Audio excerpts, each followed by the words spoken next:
This video has one purpose. By the end of it, you should be able to answer the following question.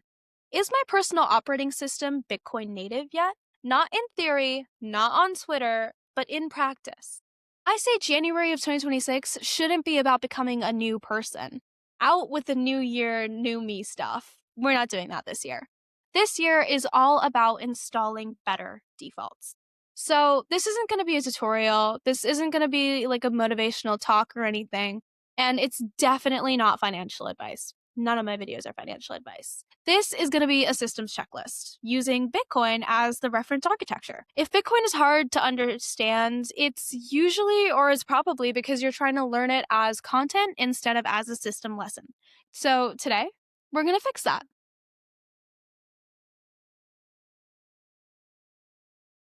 Here's the core idea to hold the entire time. Bitcoin isn't just money.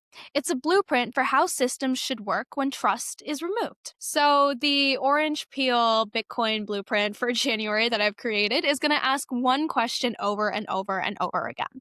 If Bitcoin were designing my life systems, what would change? That's what this checklist answers. Before Bitcoin lets you transact, it asks you to verify.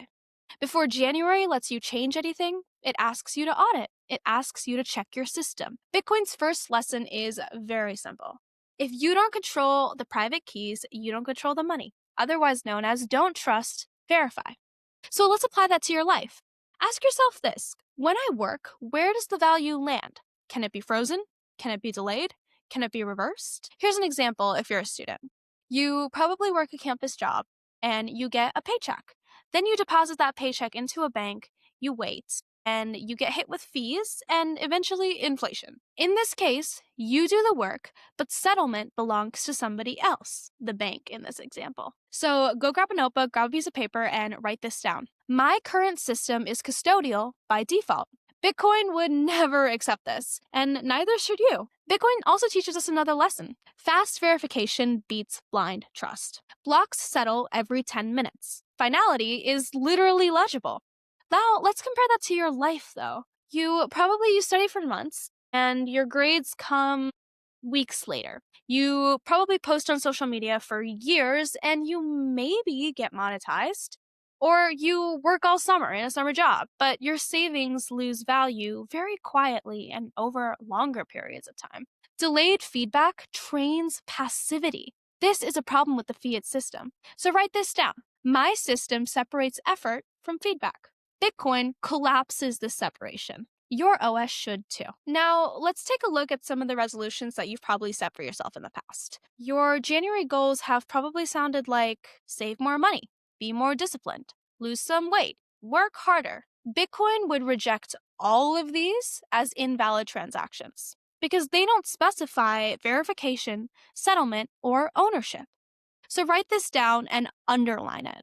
Behavior cannot fix a broken protocol. That's your first Bitcoin lesson applied to your personal life. Now, Bitcoin's innovation was never number go up. It was final settlement without permission. So your second upgrade is very simple. Install at least one system where value settles to you directly. Here's the Bitcoin example. When you send a transaction and it confirms, it's done. No customer support, no reversal, no appeal. That sounds really scary until you realize what it enables: responsibility, clarity, and learning. Now, let's compare that to the fiat system where you get chargebacks, disputes, freezes, and delays. You get people all up in your business all the time. Finality forces competence. So write this one down. I want one area in my life with irreversible settlement. Let's look at self-custody as personal responsibility training. Holding your own keys teaches you this: attention, backup discipline, and operational security. This is often why people say they feel gravity the first time that they self-custody. In our fiat lives, if your savings disappear, whose fault is it? You can probably blame your bank. If your income stops, who do you blame? Probably your employer.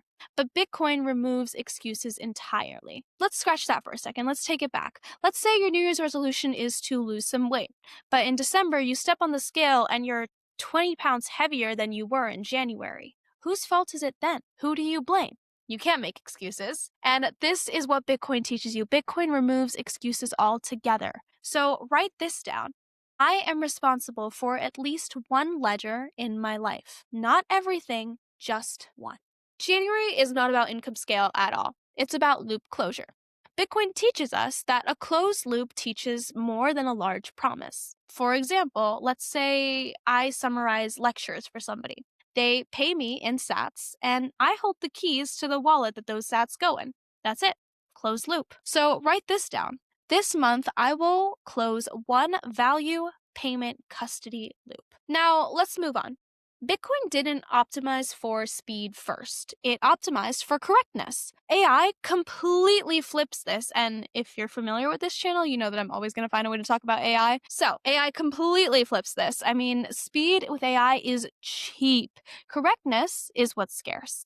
So, your job is to use AI after the settlement is clean. So, rule number 1 is stop confusing effort with proof of work.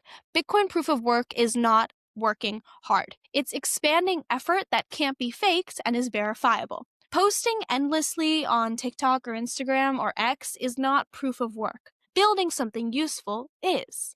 AI lets you test faster, fail cheaper, and iterate quietly. So write this down. Effort without verification is noise. Coming back to that gym losing weight example, if you're putting in all the effort, but you're not stepping on the scale to make sure that you're losing weight every week, what's all the effort for? Rule number 2, we gotta move from tasks to systems. Here's your Bitcoin lesson. Nodes don't ask how to validate blocks. They enforce rules. Apply this mindset to your life. Ask what task repeats? What decision repeats? What output repeats? That is a system. Write this one down. I design rules, not just outputs. This is agentic thinking without any jargon or buzzwords. Rule number 3, time is going to be your scarcest asset. Bitcoin preserves value across time. AI compresses action across time. Together, they teach you this. Time preference is the real strategy. And if you're familiar with my channel at all, we have talked so much about having a low time preference. So I'm not going to explain it in this video, but definitely go check out some of the other ones to get that concept kind of cleared in your head a little bit. Write this one down. I optimize for faster learning, not perfection. Now let's talk a little bit about the bare minimum protocol. Bitcoin assumes that nodes go offline, miners fail, and adversaries exist. Yet it works in all of these cases. Your life operating system should as well, because let's be honest, stuff happens. College is hard, jobs are hard, family is difficult, you name it. I mean, there's a plethora of things that can occur to keep you kind of distracted or get you off the game from your goals. But your life OS needs to be robust and resilient. So, bare minimum means your keys are backed up, one value loop is alive, and creation happens even when you're tired. Here's an example.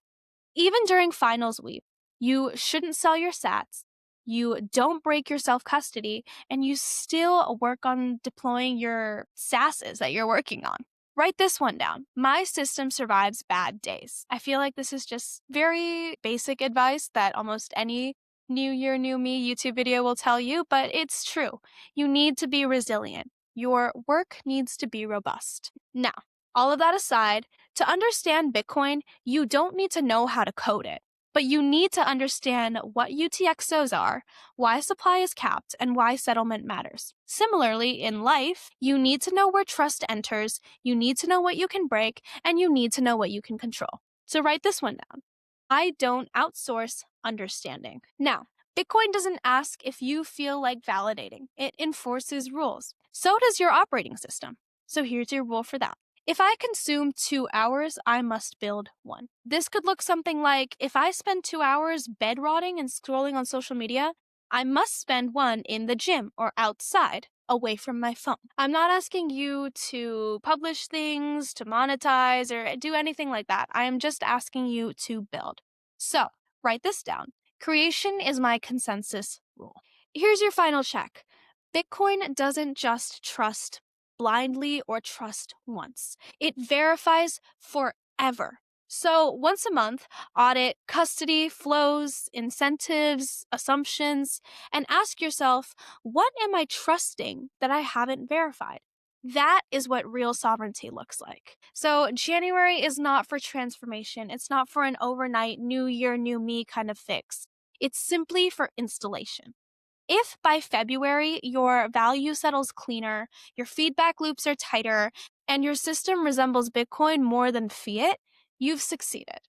And you don't need motivational speeches, you don't need permission from anybody, you just need to build yourself some defaults that work. So, welcome to Orange Peel. Welcome to my channel. As this January, I'm going to be following this exact protocol with some of the goals that I'm hoping to work on. And I mean, with that being said, I really hoped you enjoyed this video. Let me know what you thought in the comments. I am definitely trying out some new styles in terms of content, some new topics.